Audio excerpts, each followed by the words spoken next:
मी एक राजकारणात काम करत असताना मला एक प्रकर्षाने जाणवतं की आपले एक संघातले थोर विचारक होते दत्तोपंत ठेंगडी. ते म्हणायचे की एखादं पद आपण समाज सेवेसाठी वापरलं पाहिजे, ते काही सन्मानाचं सिंहासन नाहीये असं ते म्हणायचे.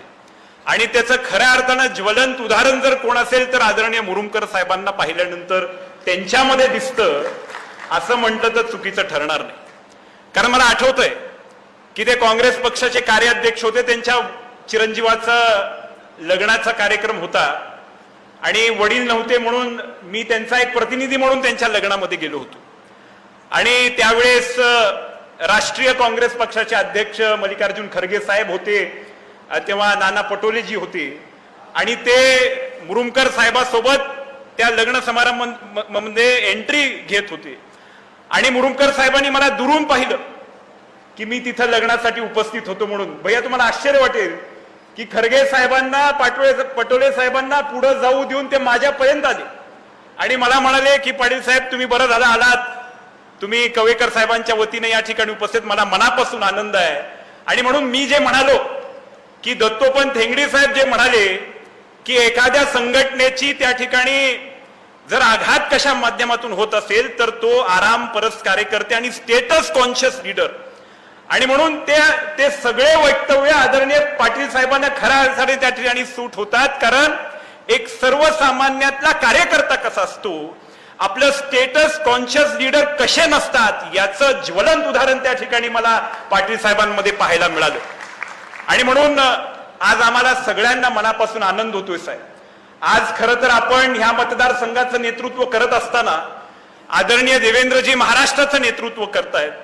त्यांनी विकसित महाराष्ट्र 2047 ते जे स्वप्न दाखवले त्याच्यामध्ये भार टाकण्यासाठी त्या ठिकाणी आपण नेतृत्व करताय. आज आपण बघितलं देवेंद्रजींच्या माध्यमातून एक सरसकट कर्जमाफी मागच्या 5 दिवसामध्ये आपल्याला जो ऐतिहासिक निर्णय पाहायला मिळाला, अशा निर्णय घेणाऱ्या नेतृत्वाच्या पाठीमागं भर टाकणारं एक प्रतिनिधी म्हणून आपल्या लातूर जिल्ह्यामधून आपण मुरुमकर साहेबांना पाहतोय. आणि म्हणून आम्हाला विश्वास वाटतो साहेब की हा विकसित महाराष्ट्र 2047च्या स्वप्नामध्ये आपला हातभार लागणार आहे.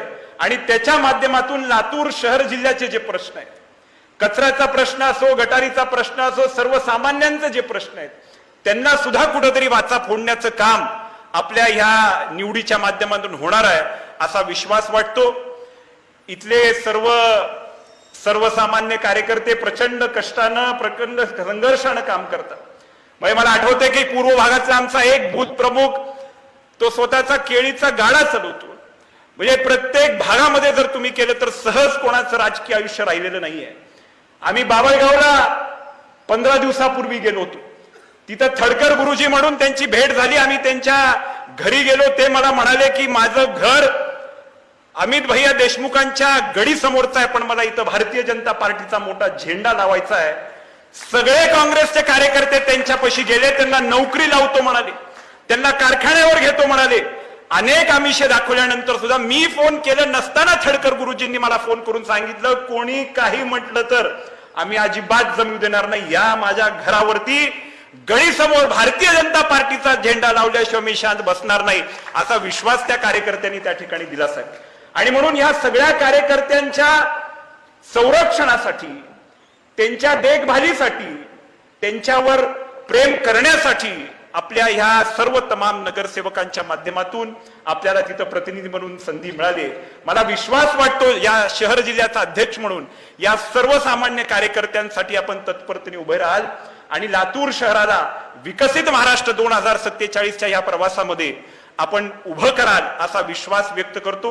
मी पुन्हा एकदा लातूर शहर जिल्ह्यातील तमाम सर्वसामान्य त्या हातगाड्यावरती काम करणाऱ्या कार्यकर्त्यापासून ते विरोधी पक्ष नेत्यापर्यंतच्या कार्यकर्त्यापर्यंत मी तमाम सर्व कार्यकर्त्यांच्या माध्यमातून मुरुमकर साहेब आपलं खूप खूप अभिनंदन करतो. आणि आम्हाला विश्वास वाटतो की आपल्या ह्या निवडीतून एक मोठं संघटन भारतीय जनता पार्टीचं शहर जिल्ह्यामध्ये ताकदीचं उभं राहील असा विश्वास व्यक्त करतो. या ठिकाणी आदरणीय संभाजी भैया सुद्धा उपस्थित आहे. त्यांनी पूर्ण जिल्ह्याचं नेतृत्व केलेलं आहे. आणि मला वाटतंय की आज जे मान्यवर स्टेजवर बसलेले आहेत एक त्यांच्या मनोगतातून एक वेगळा विश्वास निर्माण होणार आहे. आपल्या प्रत्येक शब्दाला कार्यकर्ते उत्सुक आहेत की आपल्या माध्यमातून काय ऐकायला मिळते. कारण आपल्या माध्यमातून एक एक शब्द हा मी तो म्हटल्यासारखं त्या थडकर गुरुजींसाठी प्रेरणा स्त्रोत आहे. आपल्या शब्दावरती तो आमचा सामान्य कार्यकर्ता बूथवरती तिथं लढत देतोय, तिथं संघर्ष करतोय, सांगणारा सुद्धा कोणी तयार होत नाही. म्हणजे अनेकदा मी पाहिलेले ते ग्रामीण भागातले कार्यकर्ते आमच्यापर्यंतून काय अडचण आहे ते सुद्धा सांगत नाहीत, पण संघर्ष करतात. अशा तमाम कार्यकर्त्यांना आपल्या शब्दातून विश्वास मिळाल्याशिवाय राहणार नाही, असा एक मोठा संदेश या व्यासपीठाच्या माध्यमातून आदरणीय मुरुमकर साहेबांच्या निवडून जाईल असा विश्वास व्यक्त करतो.